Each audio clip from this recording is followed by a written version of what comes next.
the Prius. You know,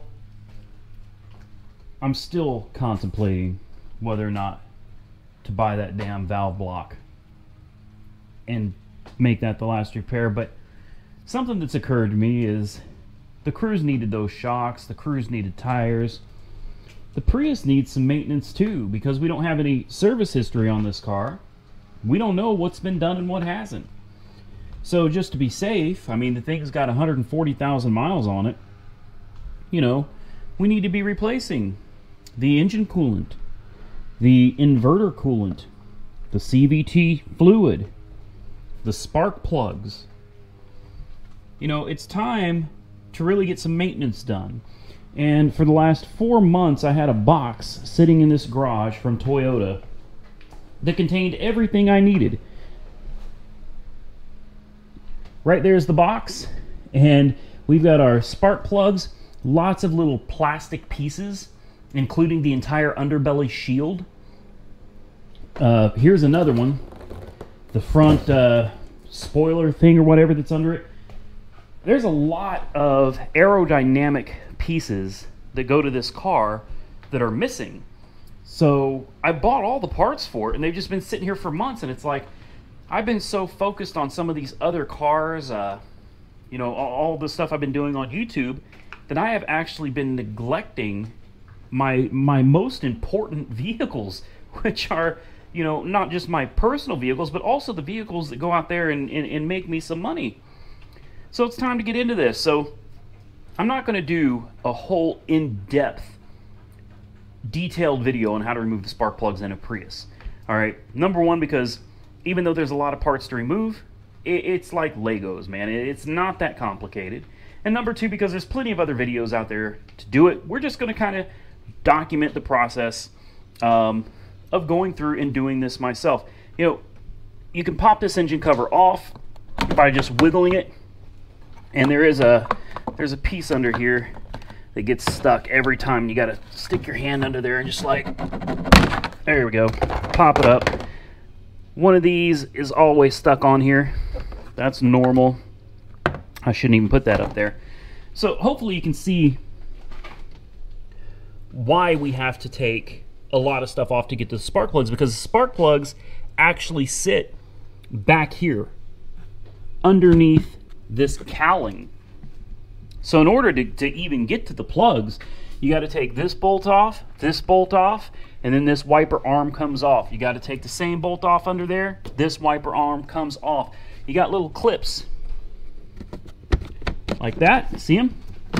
You got little clips all the way around here that start pulling some of this trim off. Then you've got clips under here that pop off. It's easier to do when you're not one-handed, but there's clips underneath here, here, here, and eventually start popping all this stuff off, and all of this is just plastic. So all these plastic pieces come off, and then you're kind of left with your windshield wiper motor under here, and then you've got this this shell, and you unbolt this shell, and it actually gives you access. If you see, you cannot access the struts either without removing all of this stuff on top. So that's what we're going to do. We're going to knock this stuff out. Changing the engine coolant, we'll do that in another video. Inverter coolant, another video. CVT, another video. We'll probably do all that in one video. That stuff is easy. You basically just do everything underneath the car. There's nothing to it other than removing some drain bolts and filling it up. This, however, is like a once every 100,000 mile thing. Spark plugs are on this car good for 100,000. It's got 140, so it's due. I don't think it's been done.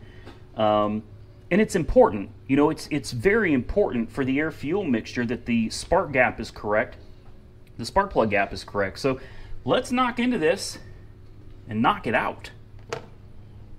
So step one, there's a little cap right here over this bolt.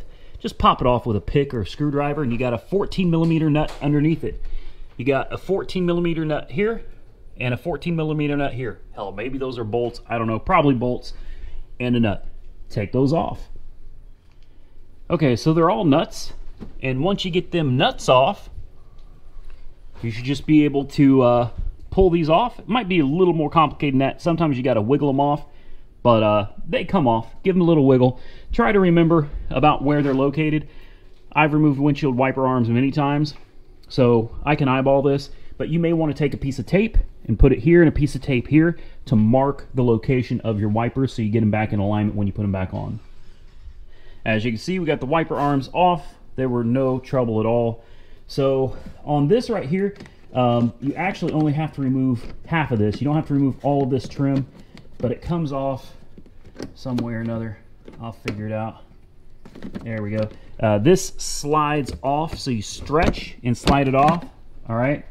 And then the same thing under here, you just kind of pop them off of these little tabs, slide them, pull and stretch, pull back.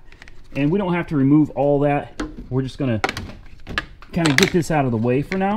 And then we're going to start trying to pop this plastic cover off. Like I said, we got little clips under here that you got to kind of push in and work out. So we'll get started with that. And I believe there's a little push rivet, a plastic push rivet right here where you push the center in. I think we got to take that off too. And there should be one on the other side right here. Push, pop that rivet right there off as well. We're just kind of taking this as we go, man. So let's figure it out. All right, so I pushed those rivets out on the end. I'm using a pick for a lot of this. Just kind of reach in here and push in, pull up. It's easier to do one, yeah, it's easier to do one-handed. It's easier to do with two hands, but you can do it one-handed. Just get under that lip and pop these up. And as you can see, this whole thing starts coming loose now. And I think at this point, we can actually lift this up and kind of slide it on out of here. I could be wrong though. Wouldn't be the first time. Look, we got some trim here that we're gonna have to put back on later. It's coming loose. Seems like it wants to come off. This side is definitely coming loose.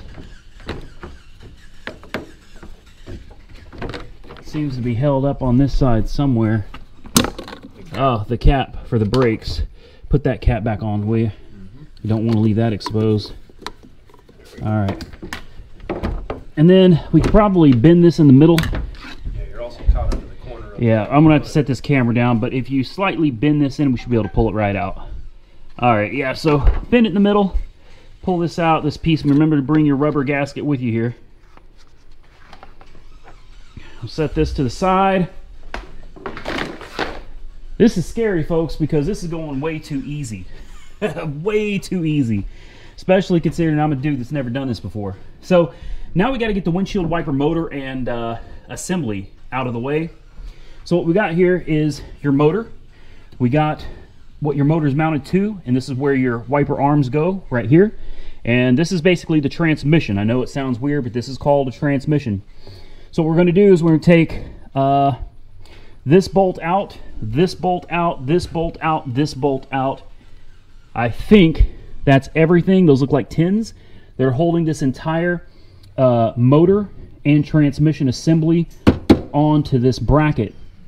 Now once we get this off, there's bolts under here I'll show you. We'll take those out. They look like 10 millimeters, and we'll be able to pull this entire assembly out, at which point we have access to our struts and we have access to our spark plugs. Like, this has taken, even doing this one-handed with a video, this has taken maybe 10 minutes so far.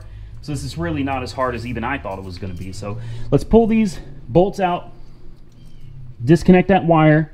In fact, we'll disconnect that wire right here.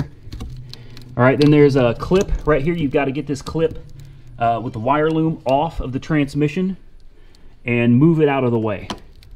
All right, so before we go any further, we got the wire harness off for the windshield wiper motor, and there's a clip here that you got to slide it off of, a clip here.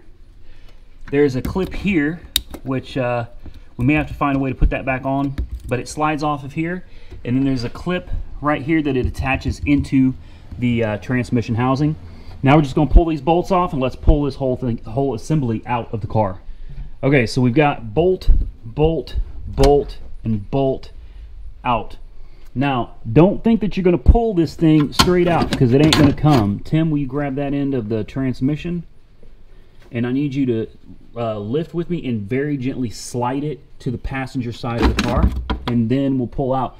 There's a grommet right here that slides up under here, So when you go to put it back in, slide that grommet back in there. I feel like I've done this before. I've never worked on a Prius before. This is my first time. This thing, I'll tell you what, man, as complex as this thing looks, this is a simple vehicle to work on. It really is. So, okay, moving on. Next, what we got to do is we got to get this entire housing out of here. This whole thing is in our way. So now that we got room to work, there's a lot of 10 mils. You got one here, one here, one here, one here, one here. You got one here, one here, one here. And then some of this may need to come off. I don't know. You definitely got to take, I think we can leave this on. We got to take these two off. Then there's one under it down here. We got to get off. And then we'll see if this assembly pops out from there. That's everything that I can see. And once we get this off, it's as simple as doing spark plugs on any car. You know, we'll pull off the wires to the coils, pull off the tins on each coil. We'll swap out these spark plugs. And I'll bet they're original, and I'll bet changing them alone is going to make a huge improvement in fuel economy. We're already getting about 46 in the city, which is decent, but this car is not supposed to get 46 in the city. You know, that's more like it should get 46 on the highway. But what we're experiencing is on highway trips, we'll get 50 to 52 miles a gallon all day long going to Texas and back. But in the city, we're only getting 46. I'm not complaining about the fuel economy, but this car can do better than that. And I suspect, you know, we're going to see some old spark plugs. That's probably part of the culprit. And of course, also you're going to see it needs all these aerodynamic shields under it, because that's all part of the aerodynamics that directly contributes to fuel economy. I'll shut up. Let's get this out of here. All right. So we got this cowling out of the way, and that's all it was, man. It was just a matter of pulling out a few, well, not a few. There's a bunch of nuts in there. Got those nuts out, cowling, kind of angle it, you know, and pull it out. And here you go. This is what you're left with. Lots of room. Look at all the room to work here. Now, granted, this took 30, maybe 40 minutes to pull all these parts off, but you have access now to your struts. So you could use this video if you ever needed to gain access to the struts, so you can pull those top bolts off, or nuts, I should say. And now we have access to our spark plug coils, and it's just a matter of pushing in a little tab and pulling it off, each one, just like that. They're a little tight. I'm thinking these maybe have never come off before. There we go. All right, so we got all of those plugs off. 10 millimeter bolt on each one, and then we pull these coil packs off, and we have access to our spark plugs. All right, so here we are. We've changed two of the spark plugs already. I want to give you guys a quick comparison. Here is one of the old plugs. Don't know if we can get any better light.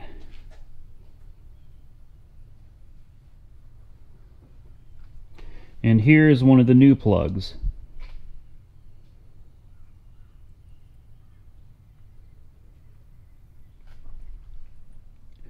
And then this came out of cylinder number 2.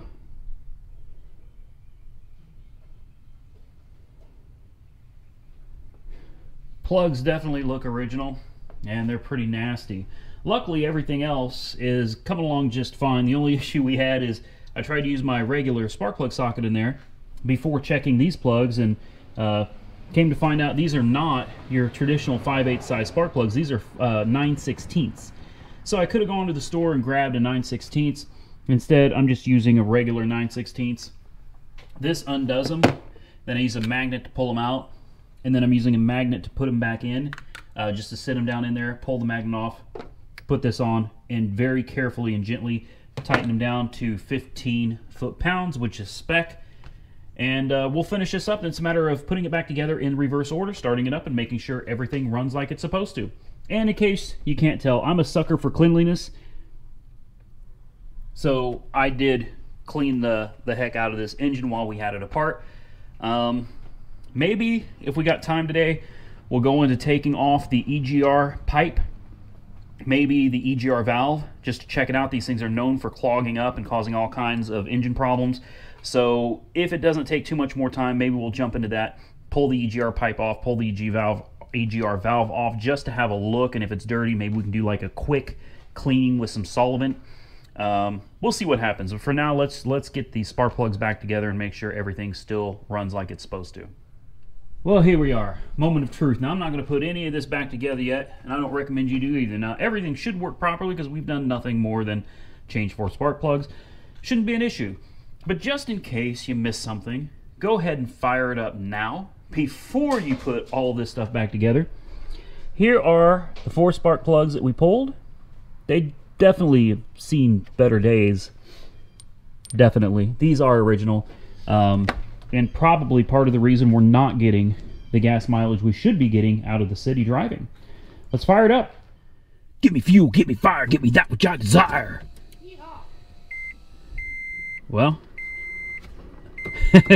there's the battery operated engine running. Let's see if we can put it in power. There we go. Fired right up.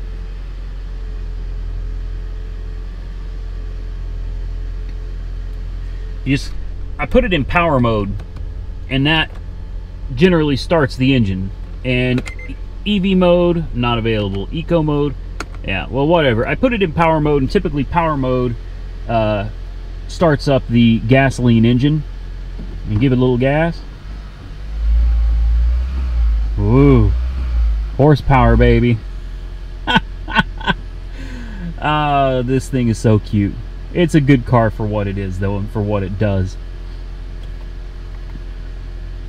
And look there. On the last trip of 203 miles, mostly highway miles, I got 50.6 miles a gallon.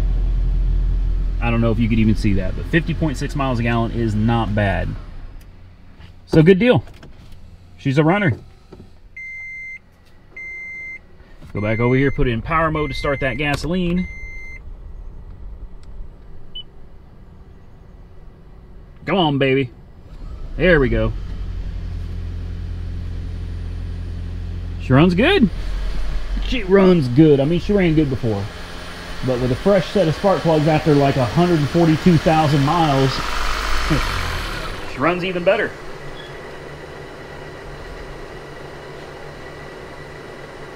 It's weird how it does that, right? Electric, and then it'll run gas, and electric, and gas, and... Don't ask me how it all works. I don't understand. All I know is it works, so we can move on. All right, so we know it runs good, but I'm not satisfied because I'm manic right now. So what we did is we just pulled off the airbox cover, got down in here to the, probably can't see that very well. This is the throttle body, and use a little bit of air intake cleaner, cleaned it up with a rag. Made sure all the carbon was out of it, because that can cause some fuel economy issues too, along with other issues, idling issues, which we're not having. But it's always good to just do preventative maintenance. Now what we're focusing on is it could be a big task, but we're not going all the way with it. This car has an Egr valve right here on top. It's pretty easy to get to, no big deal. You can pop it off and check it out. I don't even know if we're going to pop this off for sure yet, but where we tend to see an issue is with the Egr pipe that runs between the Egr valve and the intake manifold. This pipe tends to get clogged up. Intake manifold is known to get gummed up, and even worse, these passages down in here get gummed up, and way back in the back where you can't probably even see where my finger is back here is an Egr cooler. A lot of hot engine gas with a lot of carbon goes through that cooler. It tends to get gummed up, and it reduces the amount of heat that actually gets taken away from the exhaust gases before it's recirculated back into the intake, which can cause excess intake air temperature sensors, and it can really damage your motor. So to get to that cooler back there, there's one bolt in particular somewhere. I can't remember where it is. I think it's up here. Maybe not. There's one bolt that is really difficult to get to. Not to mention, when you take this cooler off, you're going to lose a lot of coolant, which we don't have that yet. I got to go to Toyota and pick up all the coolant and fluids so we can do a complete fluid exchange on this car. So we're not going to take off the cooler, but we are going to take off this pipe. There's a bolt up here and a bolt under.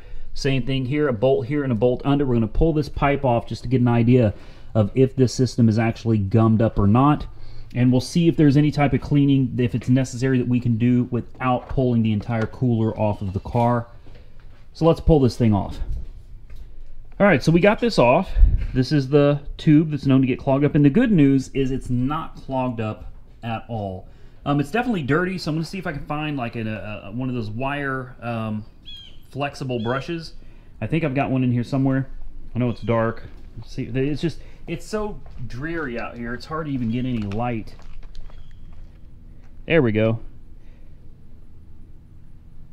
It's definitely free-flowing. It's not gummed up, but you know, we've got it off. Let's go ahead and clean it just as preventative maintenance.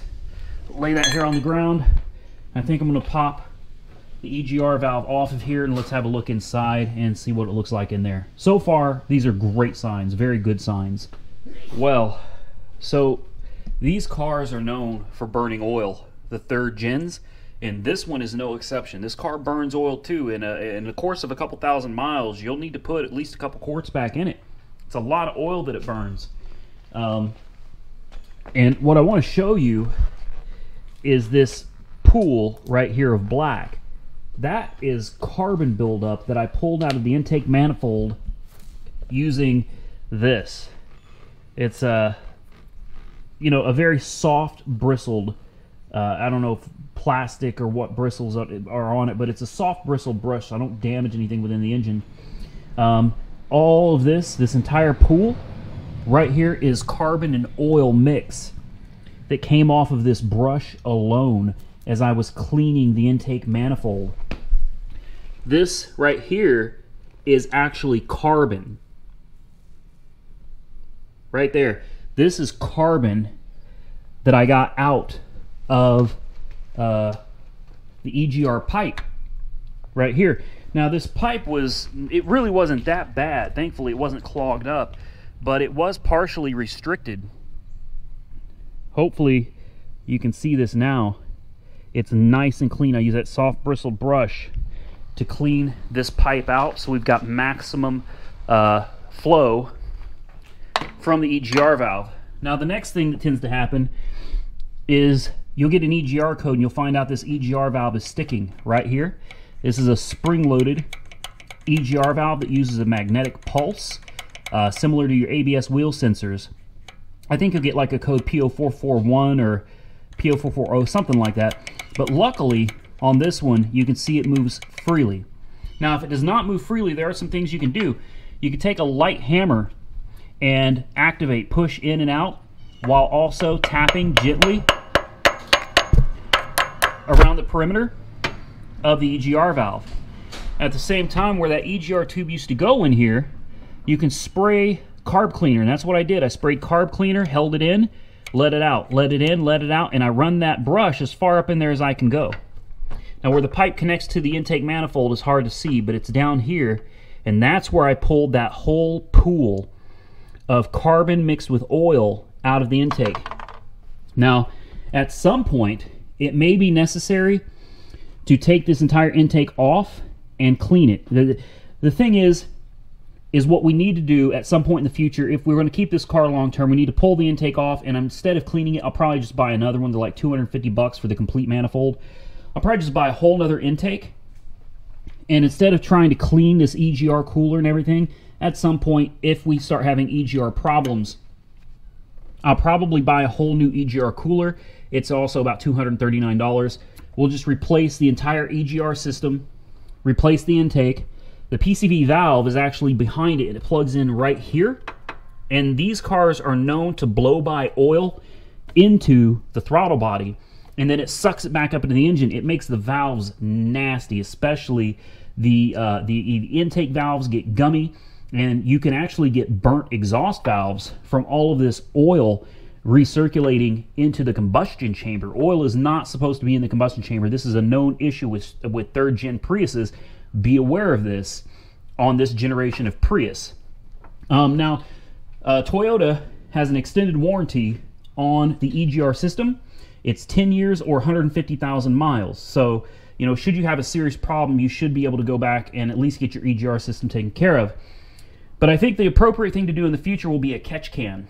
And if we end up doing that at some point, we'll do a video where we pull the intake, put a new one on, redo the EGR system, and at the same time splice into the PCV system an oil catch can that will mount probably right over here in this area. But for now, we've got new spark plugs. It runs fine. Now we have cleaned up as best as we can with the intake still attached to the car. We've cleaned up as much of the intake as we can. We did a throttle body cleaning with a soft rag. We've cleaned up the EGR system and the intake with a soft bristle brush and carb cleaner. So now at this point, we're ready to just throw this stuff back on and, well, basically see what happens. So the magnet spins. This is basically just a cap with a sensor for the EGR valve. We've got a lot of little random and miscellaneous pieces for the EGR valve. Somewhere around here there's a magnet. I had it. I must have sat it somewhere and misplaced it. I wanted to show you guys that. Took me a second, but I found it. This is the magnet, and this simply goes back over the spring, and you just turn it clockwise, and it screws right back on to the EGR valve, like so. There we go. All right, and it needs to be able to move freely up and down, and mine does, so I'm not worried. I haven't had any codes of any kind on this car. We're just doing preventative maintenance here. So let's put it back together, and then I'll show you how to put this thing in service mode, because that's kind of a pain, but you want the engine running separate. You don't want the electronic motor running. We're going to fire this thing up on the engine. Since we did use carb cleaner, she's not going to want to start, so we're going to have to play with it a little bit to get that carb cleaner burned out of the system, and then she should start running perfectly normal again. So at this point, we need to put the Prius in what they call maintenance mode, and here's the directions that I got off of YouTube. Push the power button twice, then push the gas pedal twice, hold the brake, put the car in neutral, then push the gas pedal fully twice, then put the car back in park, then push the gas pedal fully twice, then hold the brake, and push the power button. And that should activate maintenance mode as well as start the car. So, power, power, gas, gas, hold brake, neutral, gas, twice, park, gas, twice. And now we are in maintenance mode. We did it. All right, now we hold the brake, push power. All right, so we are gonna go on a quick test drive before we put everything back together.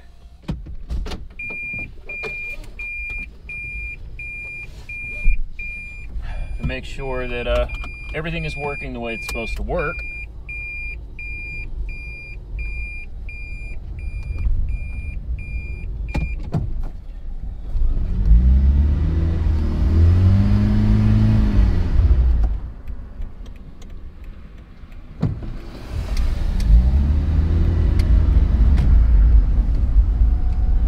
Folks, you're all on peekaboo camera.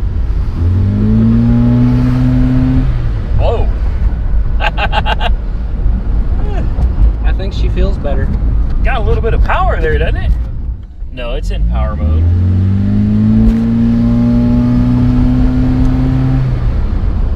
Wow, I didn't know Priuses could do this. Yeah, I'll be honest with you. I definitely notice an improvement in, it's almost laughable to say power, but yeah, she's got some get up and go now.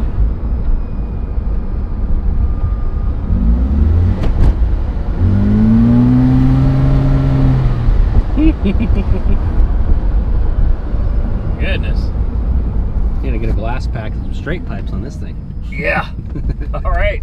I'll say she's running good, so let's get her back to the house and put her back together. Well, that's going to be a wrap, ladies and gentlemen. There she is. She's back together. She runs. She drives. Definitely got more power. I mean, for a Prius anyway, definitely got more power than she had before.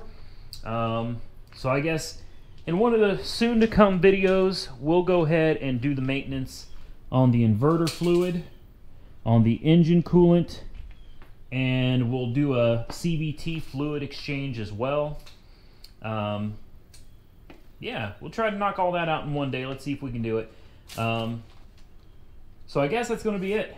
Sorry guys, I'm tired. It's hot out here. It is humid. My brother and I have been out here working all day. We got messes to clean up. And big thanks and shout out to Tim. Be sure to leave him a comment below.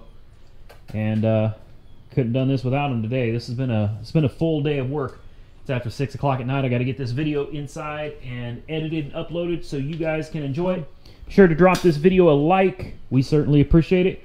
Have a good one, everyone. We will catch you very soon in the next one.